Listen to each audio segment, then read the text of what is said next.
लीजिए सुनिए मुंशी प्रेमचंद के लिखे उपन्यास कायाकल्प के 29वें भाग को मेरी यानी समीर गोस्वामी की आवाज में। सार्वजनिक काम के लिए कहीं भी क्षेत्र की कमी नहीं, केवल मन में निस्वार्थ सेवा का भाव होना चाहिए। चक्रधर प्रयाग में अभी अच्छी तरह जमने भी न पाए थे कि चारों ओर से उनके लिए खींचतान होने लगी। थोड़े ही दिन में वो नेताओं की श्रेणी में आ गए। उनमें देश का अनुराग था, काम करने का उत्साह था और संगठन करने की योग्यता थी।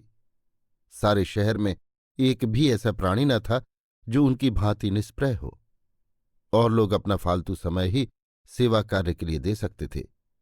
द्रव्योपार्जन उनका मुख्य उद्देश्य था। चक्रधर के लिए इस समय काम के सिवा और कोई फिक्र न थी। ये कोई न पूछता कि आपको कोई तकलीफ तो नहीं है। काम लेने वाले बहुतेरे थे, सवारी करने वाले सब थे, पर घास चारा देने वाला कोई भी न था। उन्होंने शहर के निकास पर एक छोटा सा मकान किराए पर ले लिया था और बड़ी किफायत से गुजर करते थे। आगरे में उन्हें जितने रुपए मिले थे वे मुंशी वज्रधर की भेंट कर दिए थे। वहां रुपए का नित्य अभाव रहता था। कम मिलने पर कम तंगी रहती थी, क्योंकि जरूरतें घटा ली जाती थीं। अधिक मिलने पर तंगी भी अधिक हो जाती थी, क्योंकि जरूरतें बढ़ा ली जाती थीं। चक्रधर को अब ज्ञात होने लगा था कि गृहस्थी में पढ़कर कुछ न कुछ आमदनी होनी ही चाहिए। अपने लिए उन्हें कोई चिंता न थी, लेकिन अहिल्या को वो दरिद्रता की परीक्षा में डालना न चाहते थे। वो अब बहुधा चिंतित दिखाई देती। यों वो कभी शिकायत न करती थी, पर यह देखना कठिन न था कि वो अपनी दशा से संतुष्ट नहीं है। वो गहने कपड़े की भूखी न थी, सैर तमाशे का उसे चस्का नहीं था, पर खाने पीने की तकलीफ उससे न सही जाती थी। वो सब कुछ सह सकती थी, उसकी सहन शक्ति का वारा पार न था। चक्रधर को इस दशा में देखकर उसे दुख होता था। जब और लोग पहले अपने घर में चिराग जलाकर मस्जिद में जलाते हैं, तो वही क्यों अपने घर को अंधेरा छोड़कर मस्जिद में चिराग जलाने जाएंगे। औरों को अगर मोटर फिटन चाहिए तो क्या यहां पैरगाड़ी भी न हो। दूसरों को पक्की हवेलियां चाहिए तो क्या यहां साफ सुथरा मकान भी न हो। दूसरे जायदाद पैदा करते हैं तो क्या यहां भोजन भी न हो। आखिर प्राण देकर तो सेवा नहीं की जाती। अगर इस उत्सर्ग के बदले चक्रधर को यश का बड़ा भाग मिलता तो शायद अहिल्या को संतोष हो जाता, आंसू पुछ जाते। लेकिन जब वो औरों को बिना कष्ट उठाए चक्रधर के बराबर या उनसे अधिक यश पाते देखती थी तो उसे धैर्य न रहता था। जब खाली ढोल पीटकर भी अपना घर भरकर भी यश कमाया जा सकता है तो इस त्याग और विराग की जरूरत ही क्या। जनता धनियों का जितना मान सम्मान करती है उतना सेवकों का नहीं। सेवा भाव के साथ धन भी आवश्यक है। दरिद्र सेवक चाहे वो कितने ही सच्चे भाव से क्यों न काम करे, चाहे वो जनता के लिए प्राण ही क्यों न दे दे, उतना यश नहीं पा सकता जितना एक धनी आदमी अल्प सेवा करके पा जाता है। अहिल्या को चक्रधर का आत्मदमन इसीलिए बुरा लगता था और वो मुंह से कुछ न कहकर भी दुखी रहती थी। सेवा स्वयं अपना बदला है, ये आदर्श उसकी समझ में न आता था। अगर चक्रधर को अपना ही घर संभालना होता तो शायद उन्हें बहुत कष्ट न होता, क्योंकि उनके लेख बहुत अच्छे होते थे और 2-3 समाचार पत्रों में लिखकर वो अपनी जरूरत भर को पैदा कर लेते थे। पर मुंशी वज्रधर के तकाजों के मारे उनकी नाक में दम था। मनोरमा जगदीशपुर जाकर संसार से विरक्त सी हो गई थी। न कहीं आती, न कहीं जाती और न रियासत के किसी मामले में बोलती। धन से उसे घृणा ही हो गई थी। सब कुछ छोड़कर वो अपनी कुटी में जा बैठी थी मानो कोई सन्यासिनी हो। इसलिए अब मुंशी जी को केवल वेतन मिलता था और उसमें उनका गुजर न होता था। चक्रधर को बार बार तंग करते और उन्हें विवश होकर पिता की सहायता करनी पड़ती। अगहन का महीना था, खासी सर्दी पड़ रही थी, मगर अभी तक चक्रधर जाड़े के कपड़े न बनवा पाए थे। अहिल्या के पास तो पुराने कपड़े थे, पर चक्रधर के पुराने कपड़े मुंशी जी के मारे बचने ही न पाते। या तो खुद पहन डालते या किसी को दे देते। वो इसी फिक्र में थे कि कहीं से रुपए आ जाएं तो एक कंबल ले लूं। आज बड़े इंतजार के बाद लखनऊ से एक मासिक पत्र के कार्यालय से 25 रुपये का मनी ऑर्डर आया था और वो अहिल्या के पास बैठे हुए कपड़ों का प्रोग्राम बना रहे थे। अहिल्या ने कहा, मुझे अभी कपड़ों की जरूरत नहीं है, तुम अपने लिए एक अच्छा सा कंबल कोई 15 रुपये में ले लो। बाकी रुपयों में अपने लिए ऊनी कुर्ता और एक जूता ले लो। जूता बिल्कुल फट गया है। चक्रधर, 15 रुपये का कंबल क्या होगा? मेरे लायक 3-4 रुपये में अच्छा सा कंबल मिल जाएगा। बाकी रुपयों से तुम्हारे लिए एक अलवान ला देता हूं। सवेरे उठकर तुम्हें कामकाज करना पड़ता है, कहीं सर्दी खा जाओ तो मुश्किल पड़े। ऊनी कुर्ते की जरूरत नहीं। हाँ, तुम एक सलूका बनवा लो। मैं तगड़ा आदमी हूं, ठंड सह सकता हूं। अहिल्या, खूब तगड़े हो, क्या कहना है? जरा आईने में जाकर सूरत तो देखो। जब से यहां आए हो आधी देह भी नहीं रही। मैं जानती कि यहां आकर तुम्हारी ये दशा हो जाएगी तो कभी घर से कदम न निकालती। मुझसे लोग छूत माना करते, क्या परवाह थी? तुम तो आराम से रहते। अलवान सलवान न लूंगी। तुम आज एक कंबल लाओ, नहीं तो मैं सच कहती हूं, यदि बहुत दिक करोगे तो मैं आगरे चली जाऊंगी। चक्रधर, तुम्हारी यही जिद तो मुझे अच्छी नहीं लगती। मैं कई साल से अपने को इसी ढंग के जीवन के लिए साध रहा हूं। मैं दुबला हूं तो क्या, गर्मी सर्दी खूब सह सकता हूं। तुम्हें यहां 9-10 महीने हुए, बताओ मेरे सिर में एक दिन भी दर्द हुआ? हाँ, तुम्हें कपड़े की जरूरत है, तुम अभी ले लो, अब की रुपए आएंगे तो मैं बनवा लूंगा। इतने में डाकिये ने पुकारा। चक्रधर ने जाकर खत ले लिया, उसे पढ़ते हुए अंदर आए। अहिल्या ने पूछा, लाला जी का खत है? लोग अच्छी तरह है ना?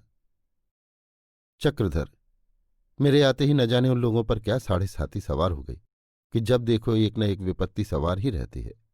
अभी मंगला बीमार थी, अब अम्मा बीमार है। बाबूजी को खांसी आ रही है। रानी साहब के यहां से अब वजीफा नहीं मिलता। लिखा है कि इस वक्त 50 रुपये अवश्य भेजो। अहिल्या, क्या अम्मा जी बहुत बीमार है? चक्रधर, हाँ, लिखा तो है। अहिल्या, तो जाकर देख ही क्यों ना आओ? चक्रधर, तुम्हें अकेले छोड़कर? अहिल्या, डर क्या है? चक्रधर, चलो, रात को कोई आकर लूट ले तो चिल्ला भी ना सको। कितनी बार सोचा कि चलकर अम्मा को देखाऊं, पर कभी इतने रुपए ही नहीं मिलते। अब बताओ इन्हें रुपए कहाँ से भेजूं? अहिल्या, तुम ही सोचो जो बैरागी बनकर बैठे हो। तुम्हें बैरागी बनना था तो नाहक गृहस्थी के जंजाल में फंसे। मुझसे विवाह करके तुम सचमुच बला में फंस गए। मैं न होती तो क्यों तुम यहां आते और क्यों ये दशा होती। सबसे अच्छा है तुम मुझे अम्मा के पास पहुंचा दो। अब वो बेचारी अकेली रो रो कर दिन काट रही होंगी, जाने से निहाल हो जाएंगी। चक्रधर, हम और तुम दोनों क्यों ना चलें? अहिल्या, जी नहीं, दया कीजिए। आप वहां भी मेरे प्राण खाएंगे और बेचारी अम्मा जी को रुलाएंगे। मैं झूठों भी लिख दूं कि अम्मा जी मैं तकलीफ में हूं तो तुरंत किसी को भेजकर मुझे बुला लें। चक्रधर, मुझे बाबूजी पर बड़ा क्रोध आता है, व्यर्थ मुझे तंग करते हैं। अम्मा की बीमारी तो बहाना है, सरासर बहाना। अहिल्या, ये बहाना हो या सच हो, ये 25 रुपये भेज दो। बाकी के लिए लिख दो, कोई फिक्र करके जल्दी ही भेज दूंगा। तुम्हारी तकदीर में इस साल जड़ावल नहीं लिखा है।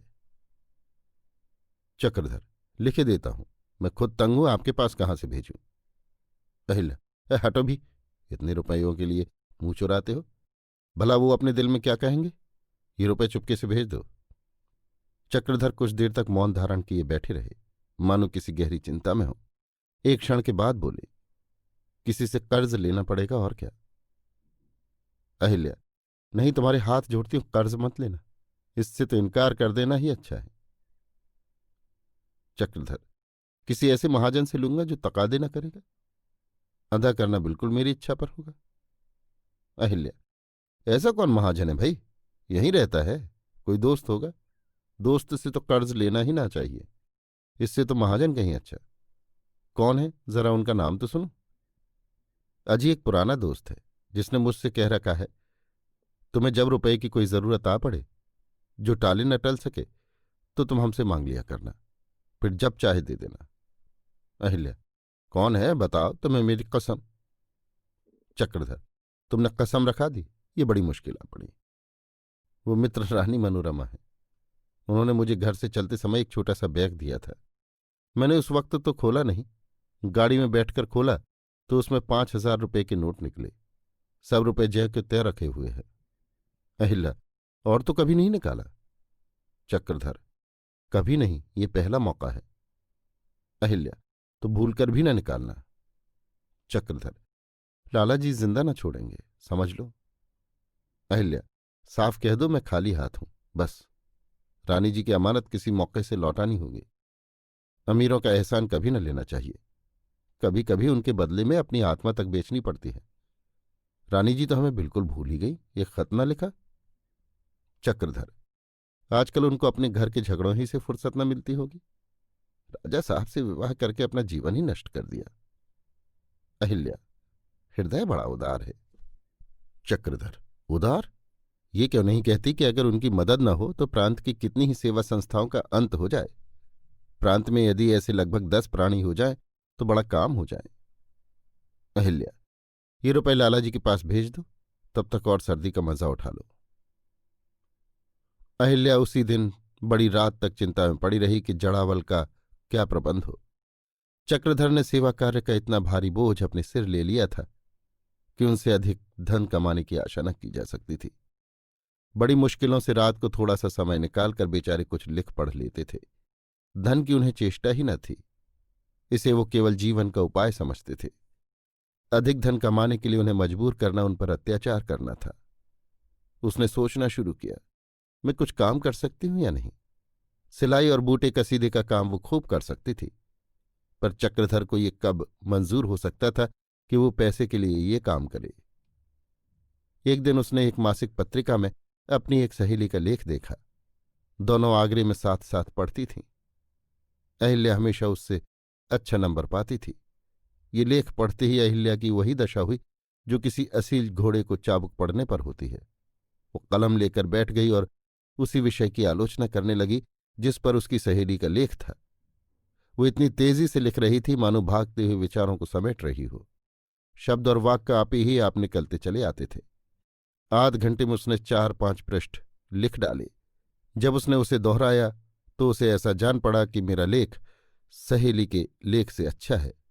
फिर भी उसे संपादक के पास भेजते हुए उसका जी डरता था कि कहीं अस्वीकृत न हो जाए।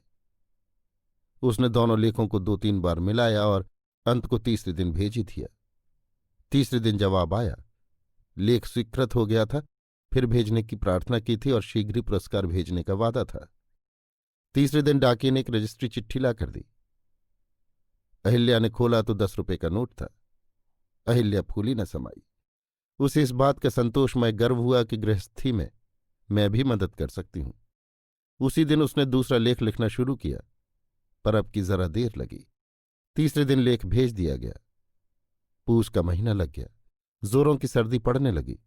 स्नान करते समय ऐसा मालूम होता था कि पानी काट खाएगा, पर अभी तक चक्रधर जड़ावल न बनवा सके।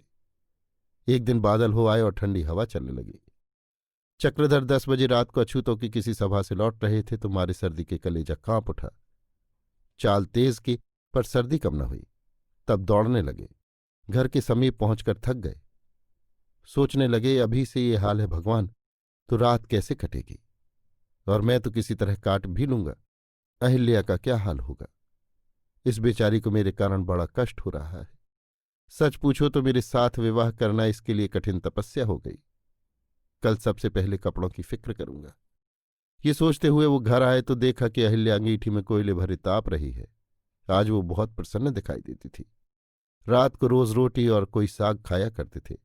आज अहिल्या ने पूरियां पकाई थी और सालन भी कई प्रकार का था। खाने में बड़ा मजा आया। भोजन करके लेटे तो दिखाई दिया चारपाई पर एक बहुत अच्छा कंबल पड़ा हुआ है। विस्मित होकर पूछा, ये कंबल कहाँ था? अहिल्या ने मुस्कुराकर कहा, मेरे पास ही रखा था। अच्छा है कि नहीं? चक्रधर, तुम्हारे पास कंबल कहाँ था? सच बताओ, कहाँ मिला? 20 रुपये से कम का न होगा। अहिल्या, तुम मानते ही नहीं तो क्या करूं? अच्छा तुम ही बताओ कहाँ था? चक्रधर, मोल लिया होगा, सच बताओ रुपए कहाँ थे? अहिल्या, तुम्हें आम खाने से मतलब है या पेड़ गिनने से? चक्रधर, जब तक ये न मालूम हो जाए कि आम कहाँ से आए तब तक मैं उनमें हाथ भी न लगाऊं। अहिल्या, मैंने कुछ रुपए बचा के रखे थे, आज कंबल मंगवा लिया। चक्रधर, मैंने तुम्हें इतने रुपए कब दिए कि खर्च करके बच जाते? कितने का है? अहिल्या, 25 रुपए का। मैं थोड़ा थोड़ा बचाती गई थी। चक्रधर, मैं ये मानने का नहीं, बताओ रुपए कहाँ मिले? अहिल्या, बता ही दूं। अब की मैंने आर्य जगत को 2 लेख भेजे थे, उसी के पुरस्कार के 30 रुपए मिले थे। आजकल एक और लेख लिख रही हूं। अहिल्या ने समझा था चक्रधर ये सुनती ही खुशी से उछल पड़ेंगे और प्रेम से मुझे गले लगा लेंगे, लेकिन ये आशा पूरी न हुई। चक्रधर ने उदासीन भाव से कहा, कहाँ है लेख? जरा आर्य जगत देखो। अहिल्या ने दोनों अंक लाकर उनको दे दी और लजाते हुए बोली, कुछ है नहीं, ऊट पटांग जो जी में आया लिख डाला। चक्रधर ने सरसरी निगाह से लेखों को देखा।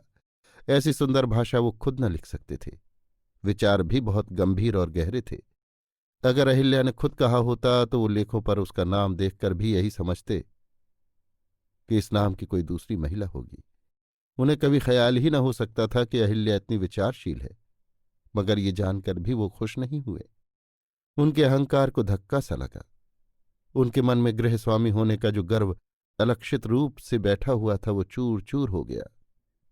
वह अज्ञात भाव से बुद्धि में, विद्या में एवं व्यवहारिक ज्ञान में अपने को अहिल्या से ऊंचा समझते थे। रुपए कमाना उनका काम था। ये अधिकार उनके हाथ से छिन गया। विमन होकर बोले, तुम्हारे लेख बहुत अच्छे हैं और पहली ही कोशिश में तुम्हें पुरस्कार भी मिल गया। ये और खुशी की बात है। मुझे तो कंबल की जरूरत न थी। कम से कम मैं इतना कीमती कंबल न चाहता था, लेकिन इसे तुम ही ओढ़ो। आखिर तुम्हारे पास तो वही एक पुरानी चादर है। मैं अपने लिए दूसरा कंबल ले लूंगा। अहिल्या समझ गई कि ये बात इन्हें बुरी लगी। बोली, मैंने पुरस्कार के इरादे से तो लेख न लिखे थे। अपनी एक सहेली का लेख पढ़कर मुझे भी दो चार बातें सूझ गई, लिख डाली। अगर तुम्हारी इच्छा नहीं तो अब न लिखूंगी। चक्रधर, नहीं नहीं, मैं तुम्हें लिखने को मना नहीं करता। तुम शौक से लिखो, मगर मेरे लिए तुम्हें ये कष्ट उठाने की जरूरत नहीं। मुझे ऐश करना होता तो सेवा क्षेत्र में आता ही क्यों। मैं सब सोच समझकर इधर आया हूं, मगर अब देख रहा हूं कि माया और राम दोनों साथ नहीं मिलते। मुझे राम को त्याग कर माया की उपासना करनी पड़ेगी। अहिल्या ने कातर भाव से कहा, मैंने तो तुमसे किसी बात की शिकायत नहीं की। अगर तुम जो हो वो ना होकर धनी होते तो शायद मैं अब तक कुंवारी ही रहती। धन की मुझे लालसा न तब थी न अब है। तुम जैसा रत्न पाकर अगर मैं धन के लिए रोऊं तो मुझसे बढ़कर अभाग्नि कोई संसार में न होगी। तुम्हारी तपस्या में योग देना मैं अपना सौभाग्य समझती हूं। मैंने केवल ये सोचा कि जब मैंने मेहनत की है तो उसकी मजूरी ले लेने में क्या हरज है। ये कंबल तो कोई शाल नहीं है जिसे ओढ़ने से संकोच हो। मेरे लिए चादर काफी है। तुम्हें जब रुपए मिले तो मेरे लिए लिहाफ बनवा देना। कंबल रात भर ज्यों का त्यों तह किया हुआ पड़ा रहा। सर्दी के मारे चक्रधर को नींद न आती थी, पर कंबल को छुआ तक नहीं। उसका एक एक रोया सर्प की भांति काटने दौड़ता था। एक बार उन्होंने अहिल्या की ओर देखा। वो हाथ पांव से कोड़े चादर सिर से ओढ़े एक गठरी की तरह पड़ी हुई थी, पर उन्होंने उसे भी वो कंबल न ओढ़ाया। उनका स्नेह करुण हृदय रो पड़ा। ऐसा मालूम होता था मानो कोई फूल तुषार से मुरझा गया हो। उनकी अंतरात्मा सहस्त्रों जिह्वाओं से उनका तिरस्कार करने लगी। समस्त संसार उन्हें धिक्कारता हुआ जान पड़ा। तेरी लोक सेवा केवल भ्रम है, कोरा प्रमाद है। जब तू उस रमणी की रक्षा नहीं कर सकता जो तुझ पर अपने प्राण तक अर्पण कर सकती है, तो तू जनता का उपकार क्या करेगा। त्याग और भोग में दिशाओं का अंतर है। चक्रधर उन्मत्तों की भांति चारों ओर देखने लगे कि कोई ऐसी चीज मिले जिसे ओढ़ा सकूं, लेकिन पुरानी धोतियों के सिवा उन्हें और कोई चीज न नजर आई। उन्हें इस समय भीषण मर्म वेदना हो रही थी। अपना व्रत और संयम, अपना समस्त जीवन शुष्क और निरर्थक जान पड़ा। जिस दरिद्रता का उन्होंने सदैव आह्वान किया था वो इस समय भयंकर शाप की भांति उन्हें भयभीत कर रही थी। जिस रमणी रत्न की ज्योति से रनिवास में उजाला हो जाता था, उसको मेरे हाथों ये यंत्रणा मिल रही है। सहसा अहिल्या ने आंखें खोल दी और बोली, तुम खड़े क्या कर रहे हो? मैं अभी स्वप्न देख रही थी कि कोई पिशाच मुझे नदी के शीतल जल में डुबाए देता है। अभी तक छाती धड़क रही है। चक्रधर ने ग्लानित होकर कहा, वो पिशाच मैं ही हूं अहिल्या। मेरे हाथों तुम्हें ये कष्ट मिल रहा है।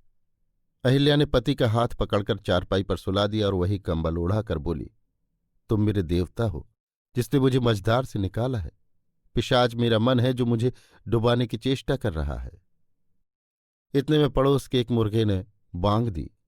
अहिल्या ने किवाड़ खोलकर देखा तो प्रभात कुसुम खिल रहा था। चक्रधर को आश्चर्य हुआ कि इतनी जल्दी रात कैसे कट गई। आज वो नाश्ता करते ही कहीं बाहर न गए। बल्कि कमरे में जाकर कुछ लिखते पढ़ते रहे। शाम को उन्हें कुमार सभा में एक वक्तृता देनी थी। विषय था समाज सेवा। इस विषय को छोड़कर वो पूरे घंटे भर तक ब्रह्मचर्य की महिमा गाते रहे। 7 बजते बजते वो फिर लौट आए और 10 बजे तक लिखते रहे। आज से यही उनका नियम हो गया। नौकरी तो वो कर न सकते थे, चित्त को इससे घृणा होती थी, लेकिन अधिकांश समय पुस्तकें और लेख लिखने में बिताते। उनकी विद्या और बुद्धि अब सेवा के अधीन नहीं, स्वार्थ के अधीन हो गई। भाव के साथ उनके जीवन सिद्धांत भी बदल गए। बुद्धि का उद्देश्य केवल तत्व निरूपण और विद्या प्रसार न रहा, वो धनोपार्जन का मंत्र बन गया। उस मकान में अब उन्हें कष्ट होने लगा। दूसरा मकान लिया जिसमें बिजली के पंखे और रोशनी थी। इन नए साधनों से उन्हें लिखने पढ़ने में और भी आसानी हो गई। बरसात में मच्छरों के मारे कोई मानसिक काम न कर सकते थे। गर्मी में तो नन्हे से आंगन में बैठना भी मुश्किल था, काम करने का जिक्र ही क्या। अब वो खुली हुई छत पर बिजली के पंखे के सामने शाम ही से बैठकर काम करने लगते थे। अहिल्या खुद तो कुछ न लिखती, पर चक्रधर की सहायता करती रहती थी। लेखों को साफ करना, अन्य पुस्तकों और पत्रों से अवतरणों की नकल करना उसका काम था। पहले ऊसर की खेती करते थे, जहां न धन था न कीर्ति। अब धन भी मिलता था और कीर्ति भी। पत्रों के संपादक उनसे आग्रह करके लेख लिखवाते थे। लोग इन लेखों को बड़े चाव से पढ़ते थे। भाषा भी अलंकृत होती थी, भाव भी सुंदर, विषय भी उपयुक्त। दर्शन से उन्हें विशेष रुचि थी। उनके लेख भी अधिकांश दार्शनिक होते थे। पर चक्रधर को अब अपने कृत्यों पर गर्व न था। उन्हें काफी धन मिलता था। यूरोप और अमेरिका के पत्रों में भी उनके लेख छपते थे। समाज में उनका आदर भी कम न था, पर सेवा कार्य में जो संतोष और शांति मिलती थी वो अब मयस्सर न थी। अपने दीन दुखी एवं पीड़ित बंधुओं की सेवा करने में जो गौरवयुक्त आनंद मिलता था वो सभ्य समाज की दावतों में न प्राप्त होता था। मगर अहिल्या सुखी थी। वो अब सरल बालिका नहीं, गौरवशाली युवती थी। गृह प्रबंध में कुशल, पति सेवा में प्रवीण, उदार, दयालु और नीति चतुर। मजाल न थी कि नौकर उसकी आंख बचाकर एक पैसा भी खा जाए। उसकी सभी अभिलाषाएं पूरी होती जाती थीं। ईश्वर ने उसे एक सुंदर बालक भी दे दिया। रही सही कसर भी पूरी हो गई। इस प्रकार 5 साल गुजर गए। एक दिन काशी से राजा विशाल सिंह का तार आया। लिखा था, मनोरमा बहुत बीमार है, तुरंत आइए, बचने की कम आशा है। चक्रधर के हाथ से कागज छूटकर गिर पड़ा। अहिल्या संभाल न लेती तो शायद वो खुद भी गिर पड़ते। ऐसा मालूम हुआ मानो मस्तक पर किसी ने लाठी मार दी हो। आंखों के सामने तितलियां सी उड़ने लगी। एक क्षण के बाद संभल कर बोले, मेरे कपड़े बक्स में रख दो, मैं इसी गाड़ी से जाऊंगा। अहिल्या, ये क्या हो गया है? अभी तो लालाजी ने लिखा था कि वहां सब कुशल है। चक्रधर, क्या कहा जाए, कुछ नहीं। ये सब गृह कलह का फल है। मनोरमा ने राजा साहब से विवाह करके बड़ी भूल की। सौतों ने तानों से छेद छेद कर उसकी जान ले ली। राजा साहब उस पर जान देते थे। यही सारे उपद्रव की जड़ है। अहिल्या, वो स्त्री नहीं, देवी है। अहिल्या, हम लोगों के यहां चले आने से शायद नाराज हो गई। इतने दिनों में केवल मुन्नू के जन्मोत्सव पर एक पत्र लिखा था। चक्रधर, हाँ, उनकी यही इच्छा थी कि हम उनके साथ रहें। अहिल्या, कहो तो मैं भी चलूं, देखने को जी चाहता है। उनका शील और स्नेह कभी न भूलेगा। चक्रधर, योगेंद्र बाबू को साथ लेते चलें। इनसे अच्छा तो यहां और कोई डॉक्टर नहीं है। अहिल्या, अच्छा तो होगा, डॉक्टर साहब से तुम्हारी दोस्ती है, खूब दिल लगाकर दवा करेंगे। चक्रधर, मगर तुम मेरे साथ लौट न सकोगी, ये समझ लो। मनोरमा तुम्हें इतनी जल्दी ना आने देगी। अहिल्या, वो अच्छी तो हो जाए, लौटने की बात पीछे देखी जाएगी। तो तुम जाकर डॉक्टर साहब को तैयार करो, मैं यहां सब सामान तैयार कर रही हूं। 10 बजते बजते ये लोग यहां से डाक पर चले। अहिल्या खिड़की से पावस का मनोहर दृश्य देखती थी। चक्रधर व्यग्र होकर खिड़की देखते थे कि पहुंचने में कितनी देर है, और मुन्नू खिड़की से बाहर कूद पड़ने के लिए जोर लगा रहा था। अभी आप सुन रहे थे मुंशी प्रेमचंद के लिखे उपन्यास कायाकल्प के 29वें भाग को मेरी यानी समीर गोस्वामी की आवाज में।